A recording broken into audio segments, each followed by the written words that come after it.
Olá, gente, tudo bem com vocês? Eu me chamo Fábio, sou professor de filosofia, mas aqui eu fiz bastante vídeos, né, voltados muito para o futebol.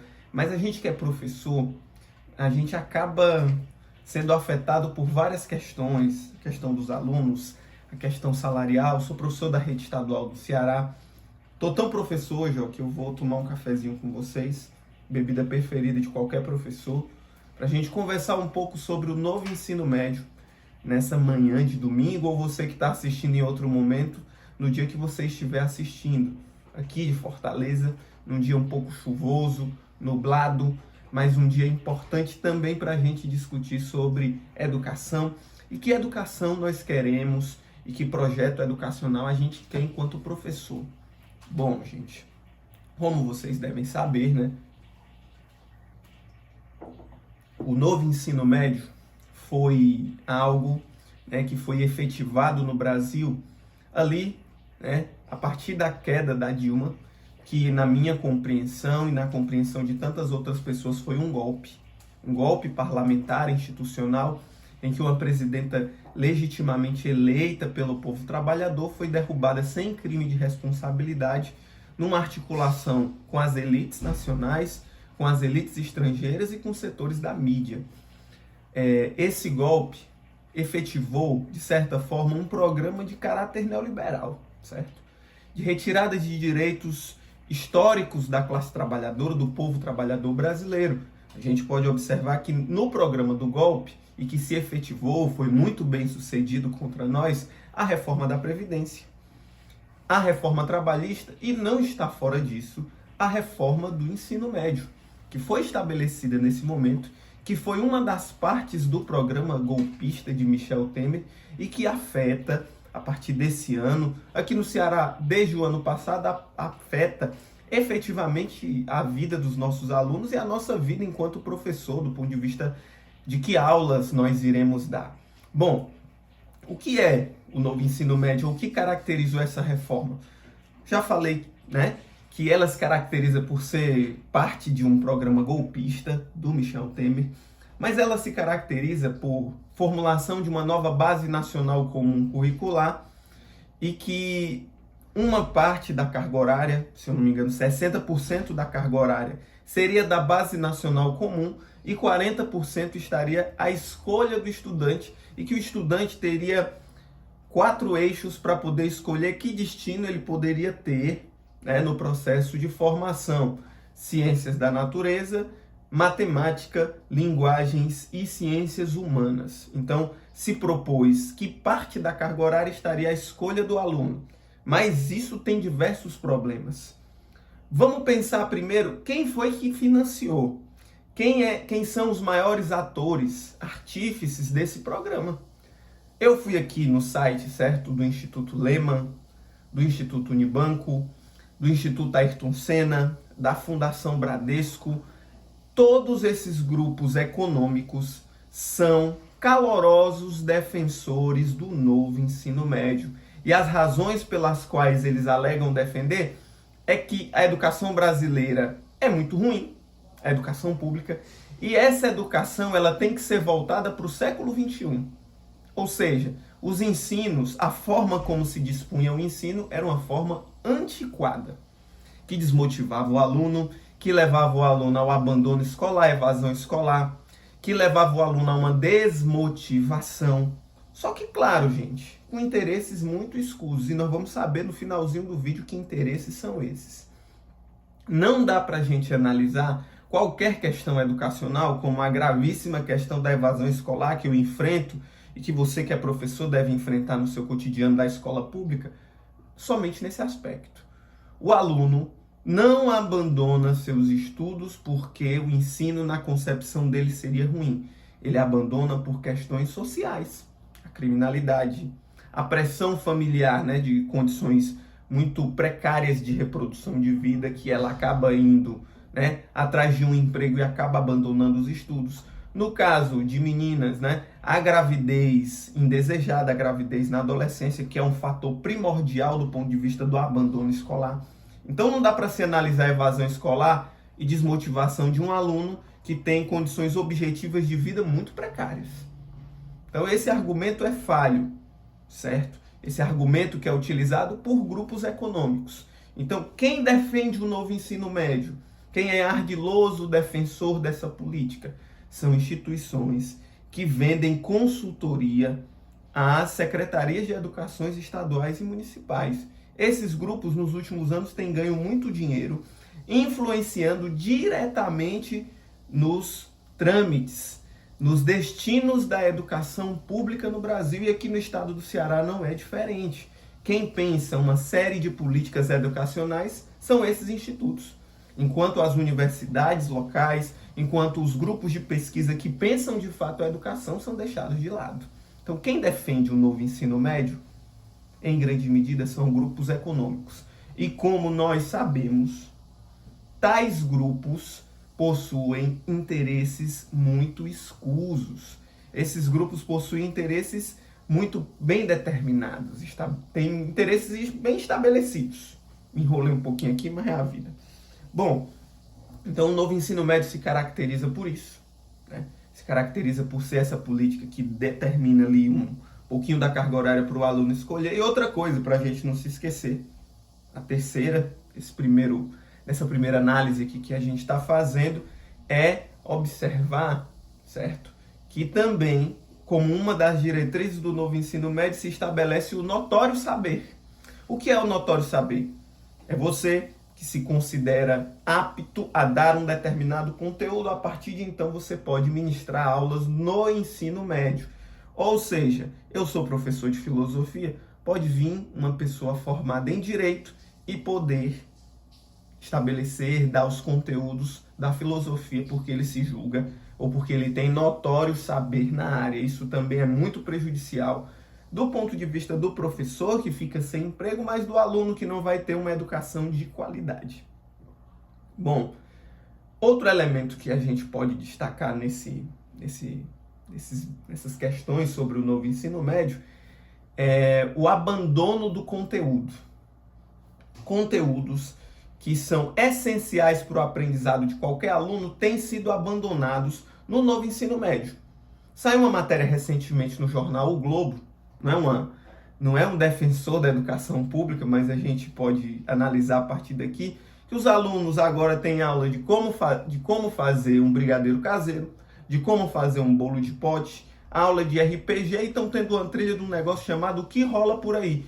Enquanto conteúdos como sociologia, como filosofia, história e outras disciplinas, química, física, biologia, têm perdido espaço para conteúdos que são completamente vagos, vazios, nebulosos, que inclusive também tem entrado um negócio chamado projeto de vida. E quem é que pensa a política de projeto de vida?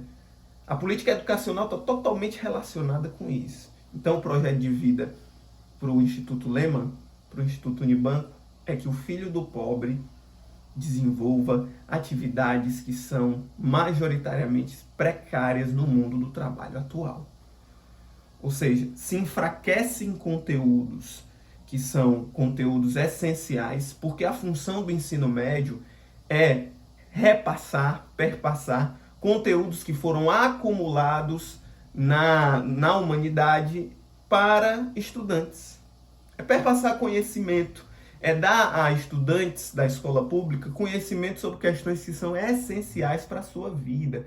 Não só para a sua vida, essenciais para que eles aprendam, certo? Então, tem tudo isso aí. Tem todo esse jogo. E quais são as consequências disso? O que é que a gente vai ver com essas mudanças oriundas aí do novo ensino médio? O que a gente vai ver, meu povo, é um processo de aumento das desigualdades entre o aluno da educação privada e o aluno da escola pública. Porque o aluno da educação privada vai continuar recebendo esses conteúdos. Continuará tendo aulas de matemática, de português, de filosofia e de sociologia, enquanto o aluno de escola pública vai ter aula de projeto de vida e de o que rola por aí.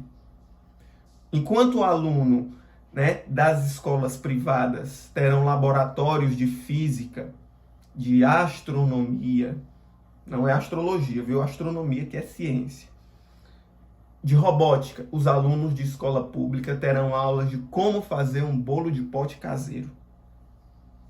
É a escola que não prepara para o pensamento crítico. É uma escola que não prepara com a finalidade do aluno entrar na universidade pública. É uma escola que não quer que alunos de escola pública tenham uma criticidade em relação ao mundo. Por que se tem tanta raiva de filosofia e sociologia no ensino médio? Porque considera-se que o filho do trabalhador não pode refletir criticamente sobre o mundo em que ele vive. Não é dado ao filho do trabalhador, à criança pobre, ao adolescente pobre, a oportunidade de pensar e de refletir criticamente sobre o mundo em que ele vive. A função do ensino médio é essa, é aumentar ainda mais as desigualdades entre aluno de escola pública e aluno de escola privada, é enfraquecer o pensamento crítico, é levar alunos da escola pública para a mão de obra cada vez mais precária, para a uberização, para o comércio informal, para um mundo do trabalho que é cada vez mais violento. É uma educação bancária, neoliberal, que não fortalece o pensamento crítico e que, pelas suas razões, nas suas raízes, já se inicia errado.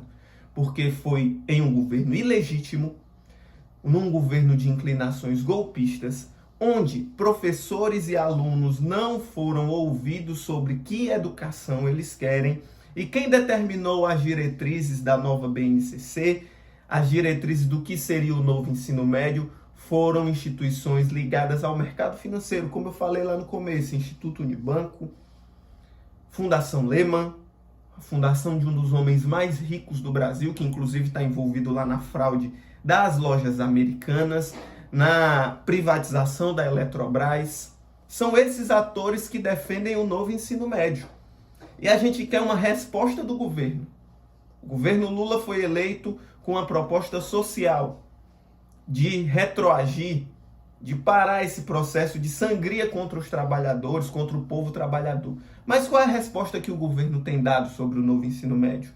O então ministro Camilo Santana abriu uma consulta pública para saber do que se pode melhorar no novo ensino médio.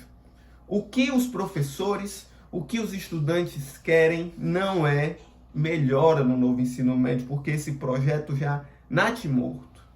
Ele já é fracassado. É um projeto que quer justificar o fim da escola pública, porque esse projeto não dá certo. E aí o que a Fundação Lehman vai dizer? Vai dizer o seguinte: a educação pública então não presta. Então é necessário que a gente refaça caminhos. É necessário que instituições privadas administrem a escola pública. É necessário que se privatize a escola pública. É uma estratégia muito bem pensada. O que nós queremos, de fato, é que o novo ensino médio seja revogado.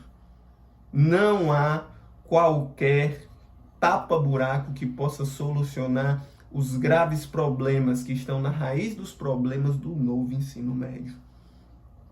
Nós temos uma educação, ou nós tínhamos uma educação que é fruto de um processo de democratização da educação brasileira.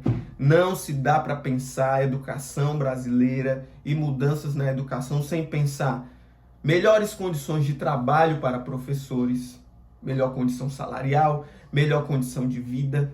Os professores estão relegados a condições de cuidar psicologicamente das suas questões e das questões dos alunos. Isso é precarização do nosso trabalho.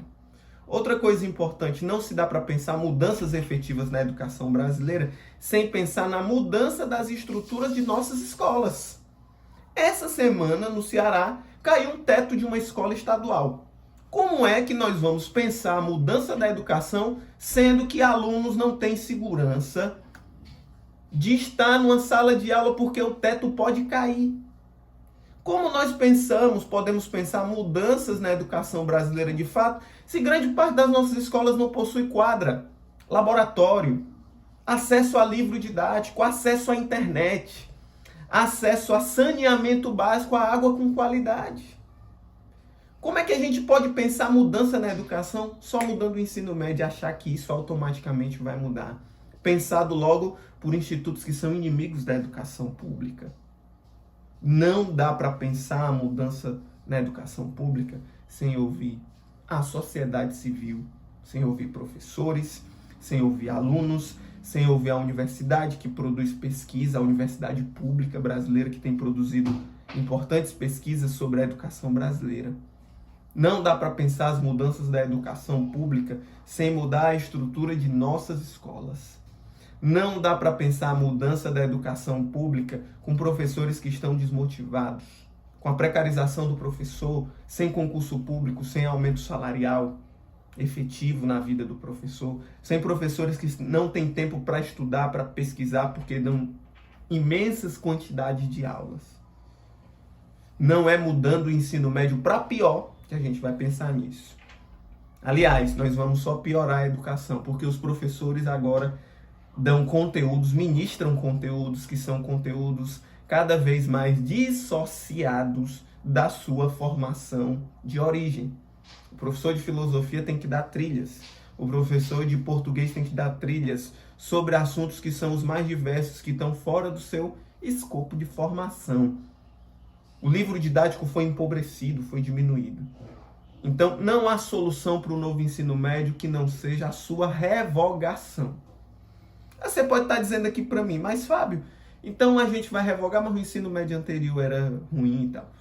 Uma coisa não anula a outra. A gente pode rediscutir, repensar, ouvindo professores, ouvindo alunos, ouvindo estudantes, ouvindo a universidade, que tem demonstrado, inclusive, desde a sua fecundação, que o novo ensino médio geraria isso em nossas escolas. Então é isso, gente. O assunto de hoje foi um pouquinho diferente, né? Mas o canal aqui também é sobre política, então política educacional, financiamento da educação também é um assunto relevante para nós e diz respeito muito sobre a minha vida. Então curte o vídeo se você gostou, comenta aí, compartilha com o máximo de pessoas, acessem uma plataforma, vou deixar o link na descrição, de um abaixo-assinado que pede a revogação do novo ensino médio. Vou deixar a página aqui também da UNE, da UBS, para vocês darem uma olhada, que tem muitas questões interessantes para a gente pensar sobre a revogação do novo ensino médio e a necessidade de se revogá-lo. Para a gente defender a educação pública, para a gente defender que a educação pública continue pública e que ela seja de qualidade. Essa é a nossa luta. Então, é isso aí, galera. Tamo junto. Até a próxima e saudações para vocês.